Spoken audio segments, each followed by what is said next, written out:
this is a little segment I'm just going to put before the video. This video has a few tough topics in them, so if you aren't ready for that, please click off the video now. And also, before the video starts, I want to say thank you all for the lovely comments. They've really been touching my heart, and it has made me realise that this channel is a way of me following my dreams of inspiring people and making people's lives better. And I am genuinely so honoured to be a part of this community, and I love you all, and let's get into the video. Hello. Hello. Hello. Hello. And welcome back to another video. Today I will be expanding on the video I made yesterday, which is why do we often tend to undermine ourselves?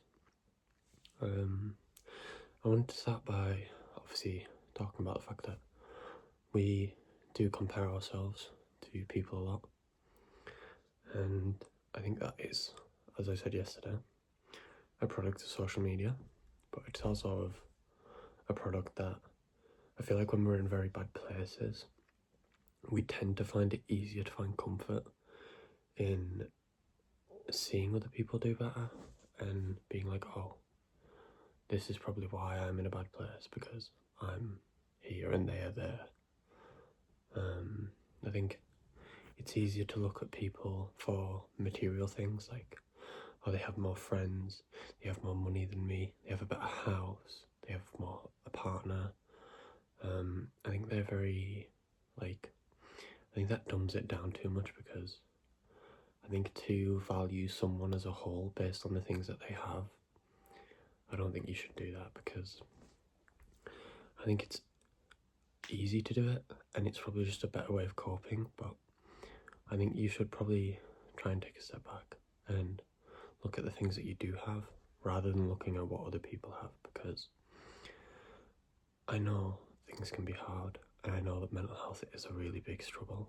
I've dealt with it for many years, and it is easy to look at everyone else and be like, why have they got so much more than me?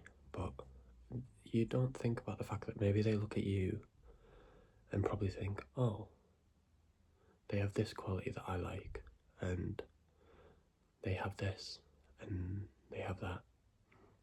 Because to everyone else, I think everyone is very focused on their own problems rather than actually caring about you.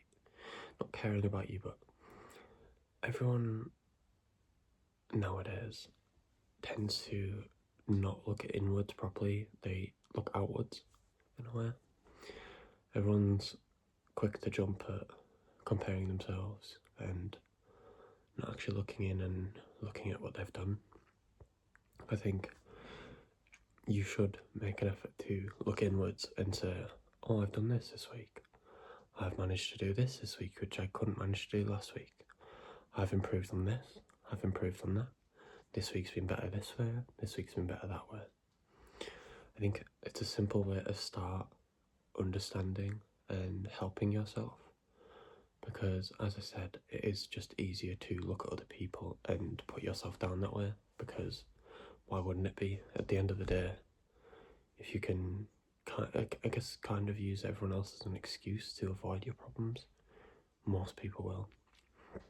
I think especially nowadays, where everyone basically has some sort of, and not to be judging, I'm not judging at all, I have had my own problems. I think a lot of people nowadays have a lot of drug problems, and like whether it be marijuana or alcohol or like other types of things that YouTube probably won't like me mentioning, but I think it's easy to get into those things as a way to dissociate from your own problems, and it is. I've smoked a lot myself, and it's why I've planned on quitting for a while at the end of this month. I think it's easy to do those things because smoking makes it easier to find satisfaction in being lazy in a way that you can find enjoyment by just sitting on your bed watching TikTok all day, bed rotting, when I think a lot of people's problems is nowadays a lot of people don't really have many hobbies, and I didn't realise until like people started looking at me weird because I said that I like to read now and cross stitch and do this and do that. People acted like the only normal thing to do is sit at home, play on video games, be on your phone. And then it got me thinking, it's like, this is probably why so many people constantly sit there and are so anxious, because they don't have these outlets. All they do is look at social media and look at other people and their lives, instead of taking the time to slow down and look inwards. I think a lot of people don't do that nowadays. I think I asked a few of my friends, like, did none of you try and reflect on things? And a lot of people don't, and it kind of surprised me because I'm not into philosophy a lot, but I'd say I'm thinking quite aware like that nowadays, and I've tried to get into it. But I think a lot of people just don't reflect on maybe these bad habits as much. I didn't until I started to sit down with myself and I was like, something needs to change, because I see myself spiraling more and using more, and it happened once I broke my arms. I just tend to fall into a spiral. But I think a lot of these people should sit down with themselves and have a genuine honest talk, and I know that's really hard because using these things are an easy way to avoid these conversations and delaying them for really long times. And I think over time it just builds up and up and up. And I'm not necessarily just talking about things like that. You just doing anything to avoid those kind of conversations with yourself is kind of the same premise. Like, you sitting there and just constantly scrolling on a phone all day and things like that is just as bad. As in, you are avoiding confronting the problems that you have because you just want to keep burying in them deeper and deeper until you get to a point where you genuinely just kind of crack, and then you genuinely don't know where to go, because it gets to that point where it's like too far gone. Because if you want to talk about it with people, it just builds up so much and you just break down. I have had things like that in life. Trigger warning, I was groomed when I was younger, around 16. And I didn't really talk to anyone about it. I took a week, 2 weeks off the start of sixth form after it happened and didn't tell anyone. My mum was angry at me and hated me for taking time off school because I couldn't tell her why. And then I think you start to open up about these things the more time goes on, but I think it's a big leap of faith, because especially for things like this, I know not everyone has such extremes, but I think especially opening up about hard things is a really big door to open, because it's really scary. You cannot predict how people are going to react to the things that you have and have dealt with and have went through in your life, because a lot of the time you just want someone to talk to and not give you advice. But a lot of the time, sometimes I think you need advice, even if you don't necessarily want it, because a lot of the time the truth does hurt. And I know it's a really tough cookie to bite, but things aren't going to be easy if you want to work on them. Trauma isn't just going to go away. Problems aren't just going to go away. And these feelings won't stop until you get the right work. And a lot of the time, therapy is one of those avenues, although it isn't really easy to access in at least the UK, for me anyway.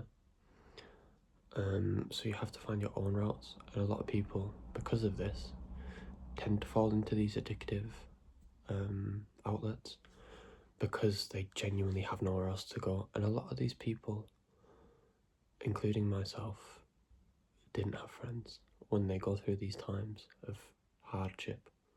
I didn't really have any friends until I was like 16.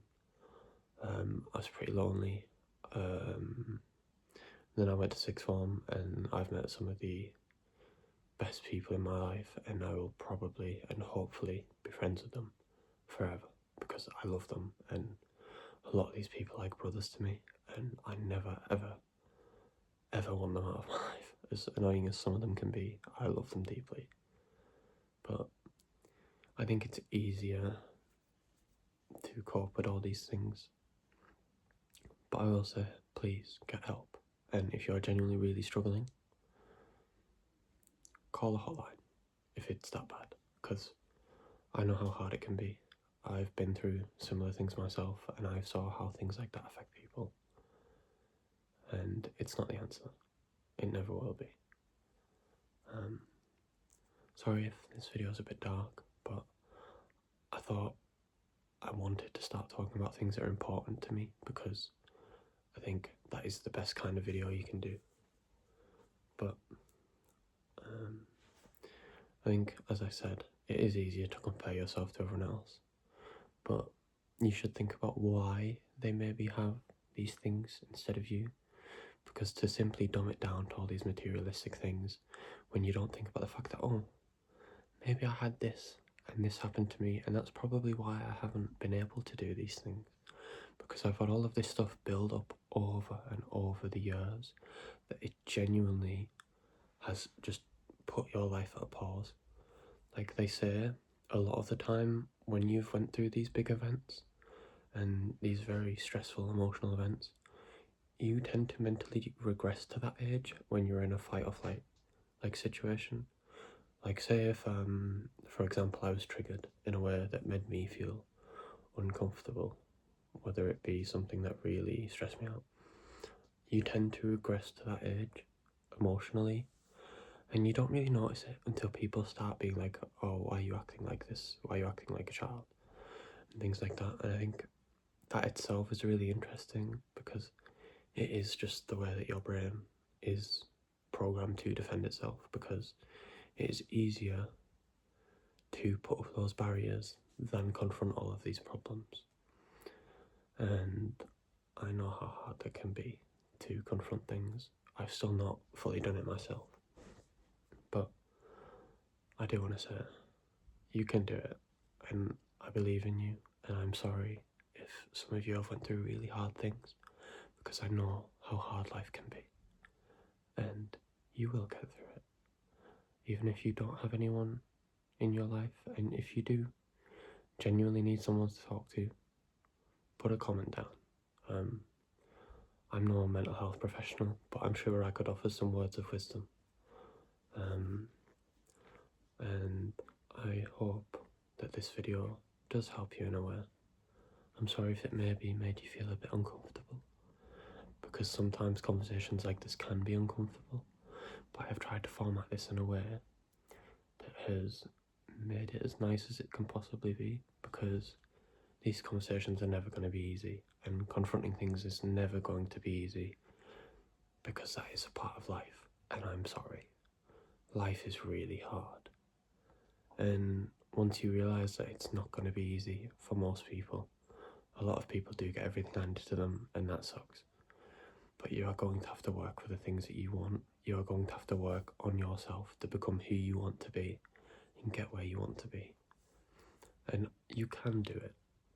As long as you truly and honestly will continue to believe that you will do it, you will. And I know you will. And I know that all of you are wonderful people and all have beautiful souls, as all of you are the most kind people I've ever talked to. Everyone in my comments are lovely, and I truly am okay, by the way. If anyone is concerned about me, I'm fine. I'm still obviously got depression and anxiety, but they don't tend to go away just like that. They are things that you have to work on all the time. But I will say that I hope this video finds you well. If you do need someone to talk to, drop a comment below. And I love you all. And thank you all for 250 subscribers, by the way. The Minecraft realm will be out tonight at 6:30 British Standard Time, which will be, I think, when this video drops, or half an hour after this video drops. I will be live on Twitch, and I will put the Discord in the description if you are interested in joining. because anyone that is subscribed to this channel is eligible to join the realm. But I hope all of you have a great morning, evening, or rest of your night. And I'll see you in the next one.